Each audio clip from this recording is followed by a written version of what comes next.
Hello दोस्तों, नमस्कार। स्वागत है आप सभी का एक बार फिर से Shekhar voice story YouTube channel में। दोस्तों, श्री कृष्ण की मृत्यु के बाद उनकी पत्नियों का क्या हुआ, आइए जानते हैं। दोस्तों, महाभारत युद्ध समाप्त होने के बाद यादवों का प्रभाव काफी बढ़ता जा रहा था और वह आपस में ही संघर्ष करने लगे थे।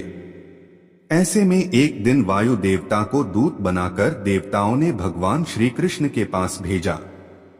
वायुदेव ने भगवान श्री कृष्ण से कहा कि देवताओं ने कहा है कि आपने पृथ्वी पर फैले पाप का अंत करने के लिए अवतार लिया था और अब आपका कार्य पूरा हो गया है। अगर आपकी इच्छा हो तो आप अपने लोक वापस आ जाएं, अथवा आपकी अभी और पृथ्वी पर रहने की इच्छा हो तो आप रह सकते हैं। भगवान श्री कृष्ण ने कहा कि जब तक यदुवंशियों का अंत नहीं हो जाता तब तक पृथ्वी का भार कम नहीं होगा, इसलिए अब मैंने इनके अंत की व्यवस्था कर दी है और अब केवल 7 दिनों के अंदर मैं भूलोक का त्याग कर दूंगा।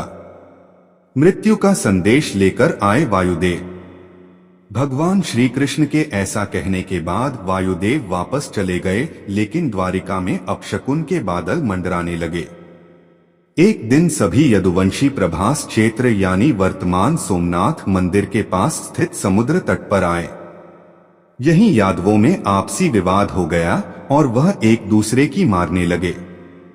कुछ ही समय में सभी यदुवंशी काल के काल में समा गए।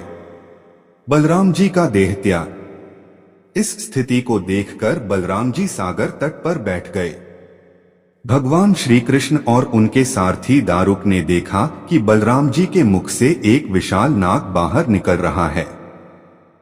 समुद्र उस नाग की स्तुति कर रहा है। कुछ ही समय में वह नाग सागर में समा गया। इस तरह बलराम, जो शेषनाग के अवतार थे, शरीर त्याग कर क्षीर सागर में चले गए। सोमनाथ मंदिर से कुछ दूरी पर जहां बलराम जी ने देह त्याग किया था, वहां बलराम जी का एक मंदिर बना हुआ है। देह त्याग से पहले श्री कृष्ण की भविष्यवाणी।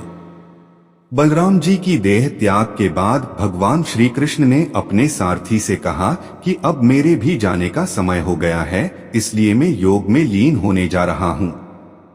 द्वारिका में जो लोग बच गए हैं उन सभी को कह दो कि अर्जुन के आने के बाद वह द्वारिका को छोड़कर उनके साथ चले जाएं, क्योंकि अर्जुन के द्वारिका से जाने के बाद मैंने समुद्र से जो भूमि द्वारिका नगरी बसाने के लिए ली थी, समुद्र उसे डुबो देगा। उस समय केवल मेरा भवन ही शेष रह जाएगा। श्री कृष्ण ने बताया मृत्यु का भेद। इसके बाद भगवान श्री कृष्ण योग में लीन गए और जरा नामक शिकारी ने भगवान श्री कृष्ण के पैर को मृग की आंख समझकर दूर से बाण चला दिया। इस बाण के लगते ही भगवान मूर्छित हो गए। जरा ने जब श्री कृष्ण को देखा तो काफी घबरा गया और अपराध बोध से दुखी हो गया। भगवान श्री कृष्ण ने तब जरा को समझाया कि यह तो मेरे विधान से ही रचा हुआ था। मैंने स्वयं ही अपने देह त्याग के लिए इस विधि को चुना था, क्योंकि तुम्हारे पूर्वजन्म का ऋण था मुझ पर। जरा पूर्वजन्म में बाली था जिसका वध भगवान राम ने किया था। बलराम सहित यदुवंशियों का अंतिम संस्कार। जब अर्जुन द्वारिका पधारे और सब हाल जाना तो यदुवंशियों के शव पहचानकर उनका अंतिम संस्कार किया। श्री कृष्ण के जाने के बाद रुक्मिणी और जाम्बवती ने भी देह त्याग दिया। बलराम जी की पत्नी रेवती ने भी देह त्याग कर दिया। इसके बाद दुखी मन से अर्जुन द्वारिका से सभी बचे हुए लोगों को अपने साथ लेकर लौट पड़े और अर्जुन के द्वारिका से जाते हुए समुद्र ने द्वारिका नगरी को डुबो दिया। इसके साथ ही कलियुग भी धरती पर आ पहुंचा।